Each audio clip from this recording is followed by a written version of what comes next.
Kan tahun lepas raya, orang lain duk keluar raya. Dia keluar lagu Abang Tak Kahwin. Aku cakap Hakim dengan sial lah dia. Orang semua pakai buat lagu raya bang. Macam-macam lagu raya kan. Hero Saini semua. Sayang ni lagu raya. Dia Abang Tak Kahwin. Itu pelik. Saya pun pelik. Macam mana kau boleh buat lagu tiba-tiba? Kadang tu lah, kadang saya buat benda saya pun tak tahu nak boleh buat. Macam lagu Syidul lah. Dia awal-awalnya Abang Nak Kahwin Dua. Okay. Cuma saya takut dengan penerimaan orang sebab sangat sensitif isu tentang kahwin dua. Betul. Tapi walaupun kita tahu itu adalah Islam menghalalkan benda tu, tapi mungkin pemikiran tak nak cakap banyak lah. Bahaya.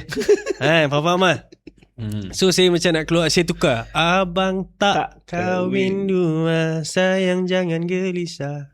So yang pelik pun saya keluar tentang lagu raya. Saya pun tak tahu kenapa. Itulah aku pelik. Dia sangat random.